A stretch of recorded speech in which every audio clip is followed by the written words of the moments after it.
উত্তরবঙ্গে লাল সতর্কতা। উত্তরবঙ্গের 5 জেলায় অতি ভারী বৃষ্টির সতর্কতা জারি করা হলো আবহাওয়া দপ্তরের পক্ষ থেকে। এই 5টি জেলা দার্জিলিং, কালিম্পং, জলপাইগুড়ি, আলিপুরদুয়ার এবং কোচবিহার অতি ভারী বৃষ্টির সতর্কতা রয়েছে। দেশে জুড়েই বর্ষার প্রভাব রয়েছে। দক্ষিণবঙ্গে বিক্ষিপ্ত বর্ষা শুরু হয়েছে।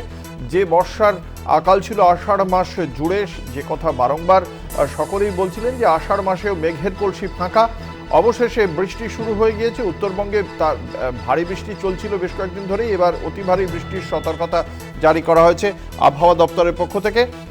তবে এখনই দক্ষিণবঙ্গে ভারী বৃষ্টি নয়, তবে উত্তরবঙ্গে অতি ভারী বৃষ্টির সতর্কতা জারি করা হয়েছে আবহাওয়া দপ্তরের পক্ষ থেকে। আমাদের সঙ্গে রয়েছেন আমাদের প্রতিনিধি শাশ্বতী রায়। আবহাওয়া দপ্তরের পক্ষ থেকে এই বিষয়ে ঠিক কি বলা হয়েছে শাশ্বতী?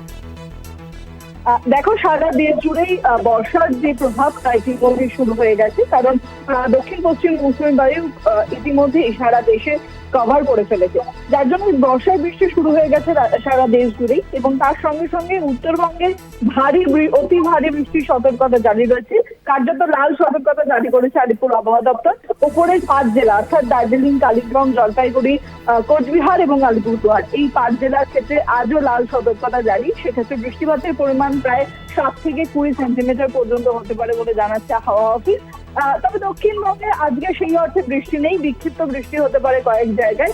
তবে দক্ষিণবঙ্গে আগামী 2 থেকে 3 দিনের মধ্যে ভারী বৃষ্টির সতর্কতা জারি রয়েছে। সেক্ষেত্রে দুটি যে ঘূর্ণাবর্ত তার অবস্থানের জেরেই এই ভারী বৃষ্টি চলছে উত্তরবঙ্গে, এবং তার প্রভাব ধীরে ধীরে দক্ষিণবঙ্গেও পড়তে চলেছে। সঙ্গে বর্ষার বৃষ্টিও লাগাতার চলছে।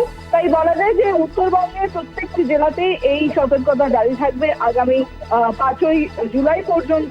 এবং তার সঙ্গে সঙ্গে দক্ষিণবঙ্গে আজকের পর থেকে আগামীকাল থেকে ভারী বৃষ্টি শুরু হওয়ার সম্ভাবনার কথা জানাচ্ছে আলিপুর আবহাওয়া দপ্তর। একেবারেই ধন্যবাদ। আমাদের সঙ্গে ছিলেন আমাদের প্রতিনিধি শাশ্বতী রায়।